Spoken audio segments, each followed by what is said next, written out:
জুলাই আগস্টের গণ অভ্যুত্থানে গণহত্যার দায়ে ক্ষমতাচ্যুত প্রধানমন্ত্রী শেখ হাসিনার ফাঁসি না হওয়া পর্যন্ত আন্দোলন চালিয়ে যাওয়ার ঘোষণা দিয়েছেন জাতীয় নাগরিক পার্টির দক্ষিণাঞ্চলের মুখ্য সংগঠক হাসনাত আবদুল্লাহ। হেফাজতে ইসলাম বাংলাদেশের মহাসমাবেশে অতিথির বক্তব্য দিতে গিয়ে তিনি একথা বলেন। এর পাশাপাশি নারী বিষয়ক সংস্কার কমিশনের বিষয়টি উল্লেখ করে প্রধান উপদেষ্টার উদ্দেশ্যে তিনি বলেছেন, অপ্রয়োজনীয় সংস্কারগুলোকে পাশ কাটিয়ে প্রয়োজনীয় যেসব সংস্কার রয়েছে সেগুলোর মাধ্যমে যদি নারীদের অধিকার নিশ্চিত হয়, নারীদের সম্মান নিশ্চিত হয়, সেগুলো করুন। নারী বিষয়ক সংস্কার কমিশন যে সুপারিশগুলো করেছে সেখানে কোন কোন বিষয়গুলো আপনাদের সাথে অপ্রয়োজনীয় মনে হচ্ছে এবং কোনগুলো প্রয়োজনীয় মনে হচ্ছে, এবং গতকালকের এই মহাসমাবেশে আর যেসব বক্তব্য দিয়েছেন, যেটাকে টিআইবির ইফতেখারুজ্জামান সাহেব বলছেন যে আসলে অশ্লীল, অশ্রাব্য, সেগুলোকে আপনারা কিভাবে দেখেন? জি, প্রথমত এই পুরো অনুষ্ঠানটি হেফাজতে ইসলাম আয়োজন করেছিল তাদের 5ই মে শাপলা হত্যাকাণ্ড এবং সেটার বিচারের দাবিতে। তো সেই সমাবেশে হাসনাত আবদুল্লাহ সেখানে গিয়েছিলেন একটি সংহতিমূলক বক্তব্য রাখতে, এবং এই সংহতি জায়গাটা আমাদের সবার। আমরা জানি আওয়ামী রেজিম যে সকল হত্যাকাণ্ড সংগঠিত করেছিল তার মধ্যে অন্যতম ন্যাক্কারজনক ছিল 5ই মের শাপলার হত্যাকাণ্ড। আগামীকাল কি সেটি আসছে, সে এক দিবসটি আসছে। তো আপনি যদি দেখেন এই শাপলার হত্যাকাণ্ডে যারা শিকার হয়েছিল তারা ছিল মাদ্রাসার শিক্ষার্থী, আলেম ওলামা। এরা কিন্তু সেই যে একটা ডিগনিফাইড স্ট্যাটাস ভিকটিম হিসেবে অ্যাজ ভিকটিম, সেটা কিন্তু তারা ওভাবে লাভ করে নাই।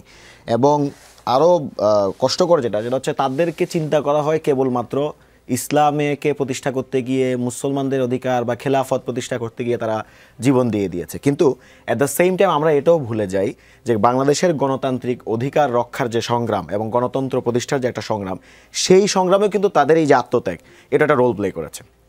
ফলে তাদেরকে কেবলমাত্র ইসলাম বর্গ বা এই মুসলমানদের অধিকার এই জিনিসগুলো দিয়ে দেখলে চলবে না।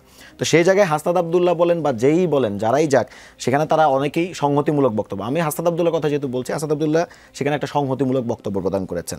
বাকি আপনি দেখেছেন যে নিউজ মিডিয়াতে বিভিন্ন জায়গায় হাসনাত আবদুল্লাহর বক্তব্য মিসকোটও হয়েছে অনেক জায়গায়, এবং অনেক নিউজ মিডিয়া দুঃখ প্রকাশও করেছে। যেমন একটা মিডিয়া এভাবে লিখেছে, অনলাইন পোর্টাল, যে হাসনাত আবদুল্লাহ নারী সংস্কার কমিশনের রিপোর্ট বাতিল চেয়েছেন। আবার আরেকটা মিডিয়া এভাবে লিখেছে যে ইসলাম বিরোধী এই সবগুলো বাতিল চেয়েছেন।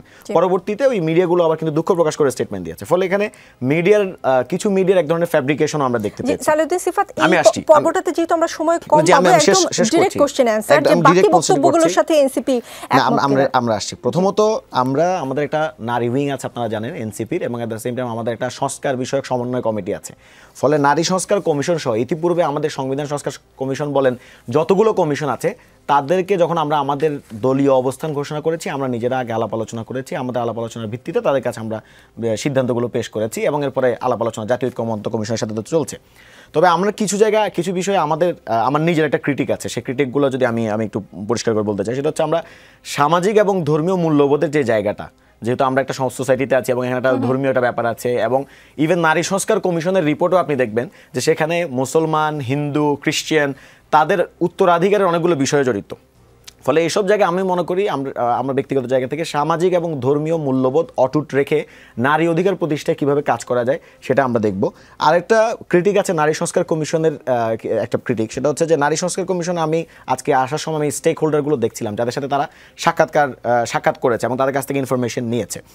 সেটা যদি কনক্লুসিভ কিনা আমি জানি না। ইফ দিস ইজ কনক্লুসিভ, এটা যদি কনক্লুসিভ হয়ে থাকে, সেক্ষেত্রে আমরা দেখতে পাই নাই এরকম কিছু যে যারা ইসলামী ফিকহ বা জুরিসপ্রুডেন্স নিয়ে পড়াশোনা করেছে এমন নারীও তো সোসাইটিতে আছে। বাংলাদেশে অসংখ্য মাদ্রাসার অনেক আপনি দেখবেন যে হাফেজা আছে, অনেক হচ্ছে মুফতি, ইফতা পাশ করেছে এরকম অনেক মহিলা আছে, দাওরা হাদিস ফারেক হয়েছে এরকম অনেক মহিলা আছে।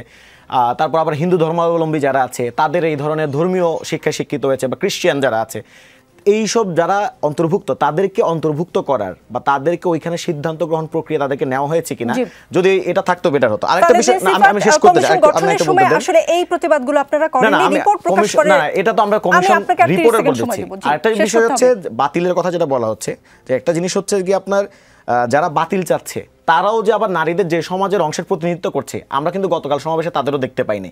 এটা আবার তাদের বিরুদ্ধে আমার ক্রিটিক। তবে সবসময় একটা কথা মাথায় রাখতে হবে, আপনি বাতিল চান বা যাই বলেন, আপনি নারীর প্রতি যে ধরনের ডিমিনিং ল্যাঙ্গুয়েজ ইউজ করা হয়েছে, বিশেষত আমরা গতকালকে অনেক জায়গায় দেখেছি কিছু ব্যক্তি খুবই ডিমিনিং ল্যাঙ্গুয়েজের কথা বলেছে, এটার বিরুদ্ধে আমাদের সবসময় অবস্থান থাকবে, কারণ আমরা মানবিক মর্যাদাকে রক্ষা করতে চাই।